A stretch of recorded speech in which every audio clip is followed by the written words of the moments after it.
Hi everyone, and welcome to your weekly Pick a Card Tarot readings for the week of April 22nd. If you're new here, my name is Sydney, I'm the tarot guy next door, and I use my occult knowledge and intuition to help guide you towards the life you want. If you have a question you want to ask the card, you'll find information on how to get a private reading below. I also live stream on TikTok on Friday mornings at 8 a.m, you should check it out. I'll be doing 5-card open readings, and here are the decks that I have for you. We have the Tarot de Marseille with Aquamarine, the Borderless Rider-Waite-Smith with Amethyst, and the new Palladini Tarot with Tourmaline. We also have 4 different oracle cards to choose from 4 different decks. So go ahead and pick which tarot deck and which oracle card resonate with you the most. It's totally fine if you're drawn to more than one. And as always, you can pause this video if you need more time. As always with collective readings, take what resonates with you and leave aside what doesn't. If you want to jump straight to your reading, you'll find timestamps below. And with that, let's go right to the readings. All right, group 1, let's see what we have for you for this week. Whoops. Let's see how good my pyramid placement is. That should set things up. Excellent. Interesting mix of energies. Okay, we have 2 wand courts. Is this too low? Oh, just a tad. Okay. It should be straight though. Like that. Yeah, that'll do. All right, I'll see you right now. Group 1, the fact that all 3 of these pips are odd, combined with the double 5s, combined with how these figures are oriented in this spread. And remember, we all have the entire deck inside of us. Any card can be any gender. I'm not sure which one of these 3 people you are, but the vibe of this spread is one of negotiation between 2 parties who are trying to come to an agreement. And I can't help but see that, you know, both of these wand court cards are facing the Temperance Angel. The Temperance Angel is facing the other way. What does Temperance have behind her? Wands. What do the 2 wand people have behind them? Cups. Now, obviously, Temperance isn't a pimp, but she does have 2 jugs. She's mixing, she's blending. She probably has interest in other cups. And as a matter of fact, I don't know the extent to which this is accurate, but when I was staring at these cards in silence, I followed Temperance Angel's eyes to this cup in particular, you know? So it's, I have what you want, you have what I want, let's make a deal. That kind of vibe for this week. And now comes the time to, actually, I thought I had 3 different messages to give depending on who you are, but it's actually 2. So for the Temperance card and the King of Wands, and again, any card can be any gender, and I don't think going into the vibes of each card in particular is useful. Obviously, the King of Wands has backup and the Temperance Angel doesn't, so that's a clue. But whether or not you, no matter who you are, it's really important to think in terms of, yes, what do I want is one thing. Good. Why would the person who has what you want give it to you? That is the key question to ponder as you try to obtain the thing that is yours from the person who has it. And that's true of both parties, right? So that is what I would say to both of these 2 people. For the Page of Wands, know your role. And I'm half joking.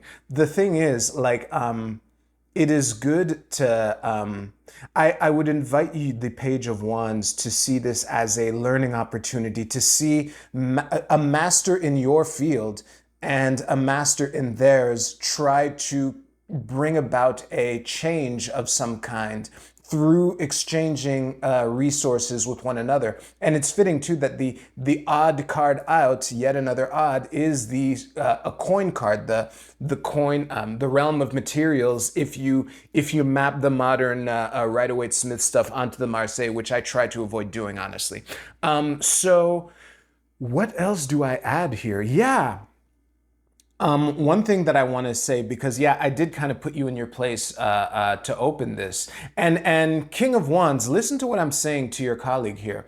Um, um, the it's don't be it's understandable that the feeling of intimidation when you're watching a master in your field and someone who feels completely out of your league negotiate together to bring about the change that you are contributing to, right?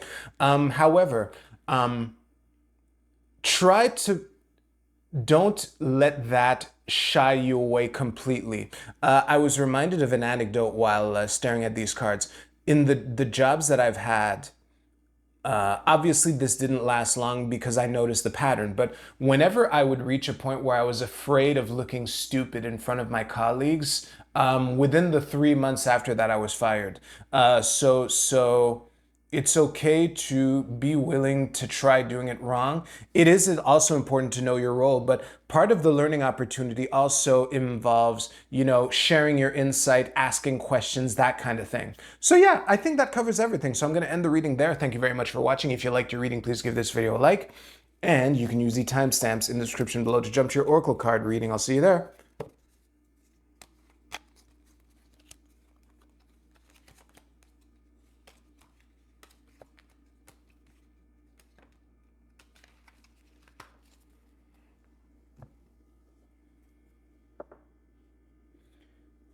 All right, group 2, let's see what we have for you.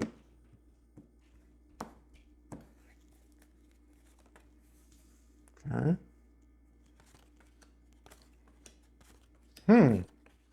Ooh, well, now that makes sense. Okay.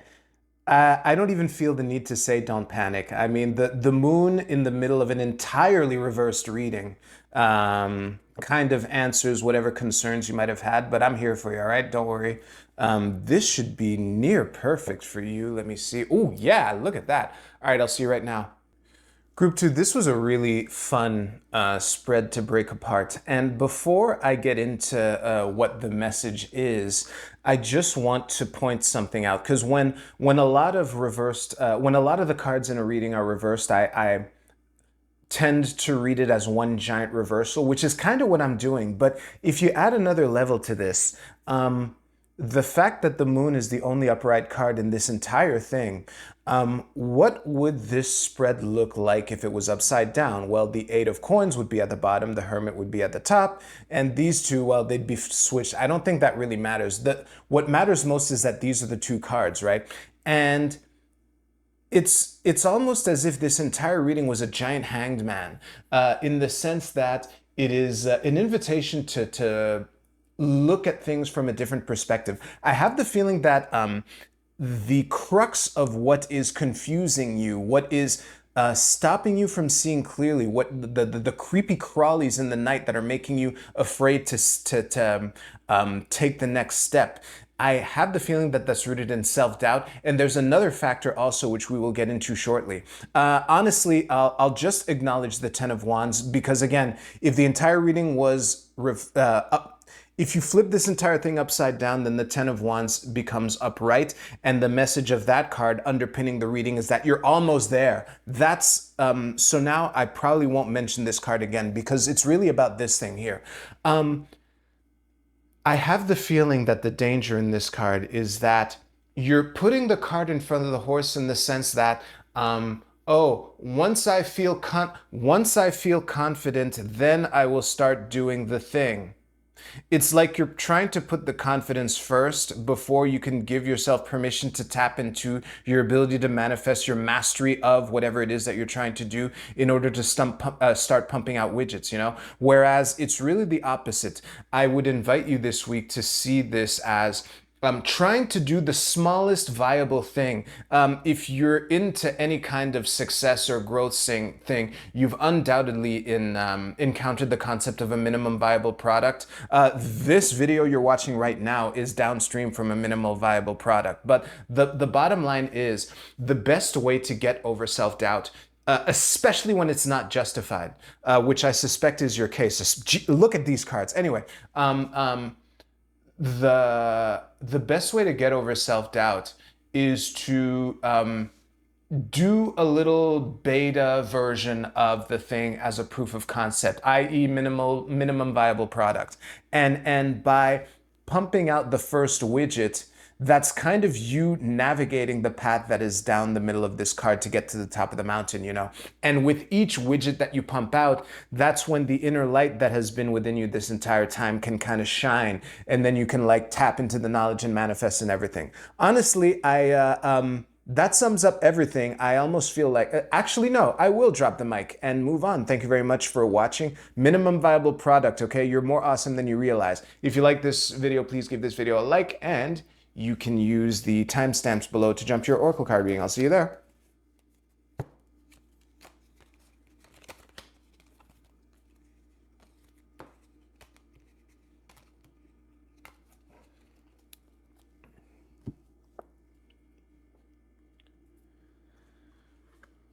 Group 3, for regular viewers, you have not seen this deck before. It's been in my home for a couple hours. This is literally the second reading I have ever done with it. I always get the first reading. It's polite to introduce yourself to a new colleague before you start working together. Anyway, let's see what we have. So, oh my God, this deck shuffles so awesome. I can't get over how amazing this deck is to shuffle. Anyway, let's see what we have. This is Strength. The Tower reversed, don't panic. Seven of Swords reversed. Knight of Wands reversed. And the Four of Wands in the middle with the Nine of Coins at the bottom of the deck. Okay, so this should be near perfect for you. I haven't even looked in the viewfinder yet, and I'm pretty sure it was a little crooked. Oh, I just made it crooked. Give me a second. There we go.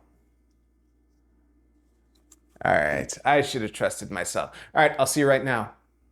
Group 3, before I start telling your message, I just want to say I'm liking this energy, okay? The simplest way to describe this is also the scariest way to describe it. So I'm gonna throw that out first and then walk my way back to the good stuff which is in here, okay? The vibe that I'm getting is one of being inside of a bunker during an apocalypse. Now, it's not just any bunker, okay? It's a really nice bunker. Like, imagine your favorite thing, and imagine you had enough supplies to do your favorite thing for like a whole year. And the bunker is as big and decorated, just like it's a nice bunker, the type that very, very rich people would build for themselves, you know, that kind of thing.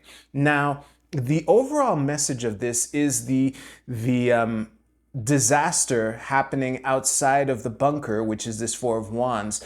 But of all the cards to have upright in this reading, I fucking love the Strength card. With the Nine of Coins underpinning the entire reading, you know?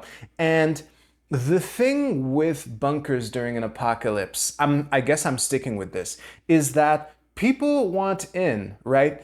And the invitation, first of all, let's talk about the Tower in isolation, okay? I think I should acknowledge the thing that I say all the time when the Tower comes up.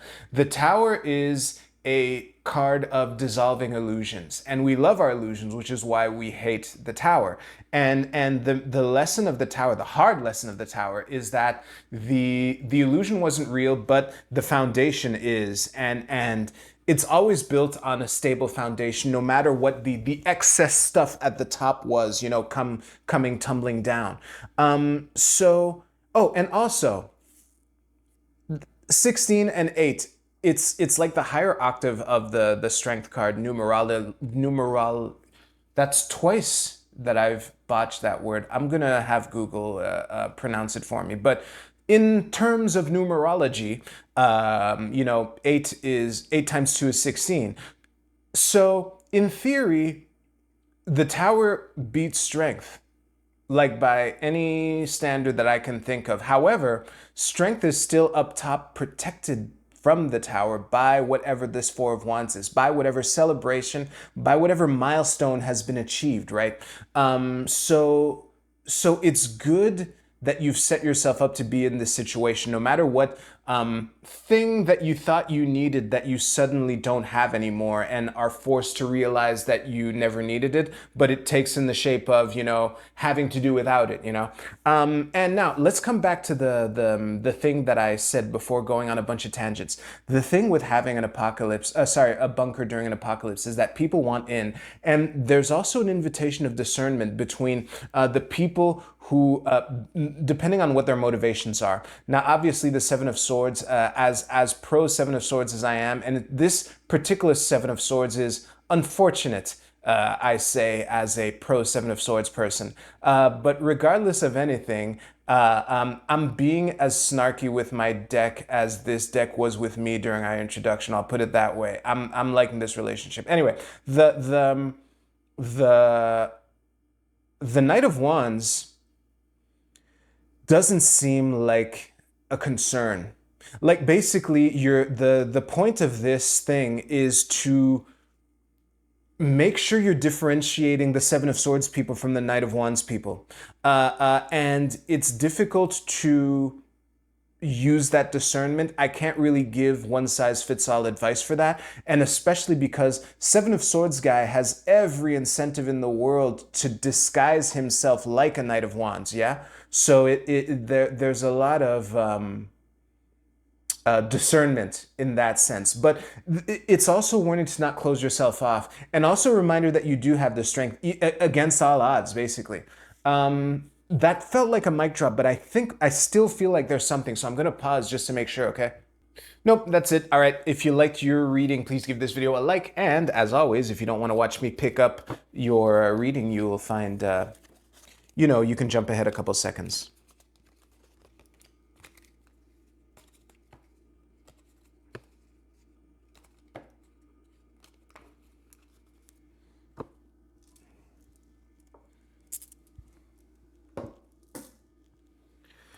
All right, happy 420 for those of you who are watching same day. On that, wait, no, I got the math right. This is for April. I'm recording this on March 30th, just for those of you who, for whom I look stupid. Anyway, let's go. Group A, your card is Yin. Oh, well, this is pretty obvious. I'm still gonna take a moment to stare at this card. Yeah, didn't think so. So this is pretty straightforward. This is Yin. The illustration is a giant cup. You are being invited to approach this week with a lens of allowing, with a lens of curiosity, with a lens of being receptive to the gifts that the universe has to give you. Or sometimes when a disaster hits, the seed of the equivalent advantage that is planted within that setback is something to receive in your cup. Be receptive this week. Group B, your card is Astibus, the Angel of Divination. That's funny. Let me just show it to you real quick before I stare at it for a moment. I hope this is a good shot for you. All right.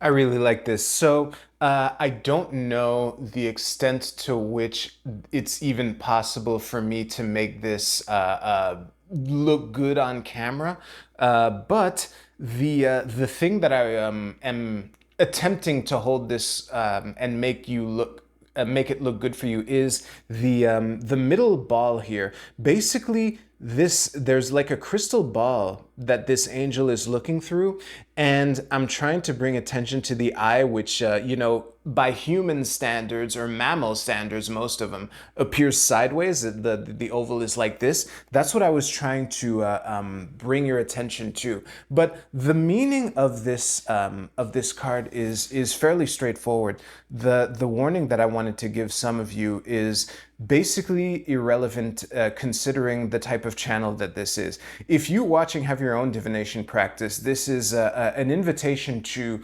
you know, use it and trust it and all that great stuff. Now, for those of you who don't, that is when the vibe of this angel comes into play. And that was the challenge that I was having. I actually paused for a while for this card for you, but this angel has like a pose of being ready, you know. One hand is like calmly in front, and you know, he's holding a staff behind him. And the vibe that I'm getting from that, for those of you who do not have a divination practice, is to rely on some kind of calming, centering meditation practice, or the thing that you do to relax, the thing that you do to make sure that you are more capable of being the best version of yourself, basically. Group C, your card is emotions are running high. This is the super moon, and we have a full moon this week too. I doubt it's a super moon, but anyway, emotions are running high. I guess the invitation here is to keep an eye on that and to make sure. I'm reminded of a reading I once gave, where the vibe was one of two people who get along, and one person said something in earnest and the other one took it wrong, but the initial person didn't mean anything by it, that kind of thing. So when emotions are high, you are more likely to snap, and you are also more likely to interpret even the slightest thing as someone else snapping, you know? So try to keep that in mind. Yeah, Group D, your card is Electric Eel Spirit, bring your ideas to life. Well, this is nice. What I like about the timing of this card is that Mercury is stationing direct this week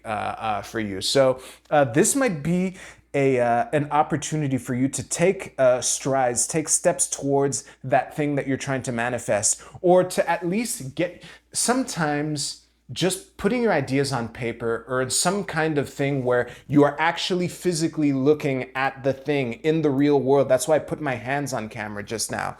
Not just, you know, your notes app on your phone is technically in the real world, right? But I don't mean that. I mean actual analog shit. That is a good step that can ignite things to bring your ideas to life. Trust me, I've been relying on that recently. So I'm speaking from recent experience here. And that is an amazing note to end on. So I'm gonna drop the mic, and thank you very much for watching. If you like this video, please give this video a like. Y'all have a great week. Take care, I'll see you soon.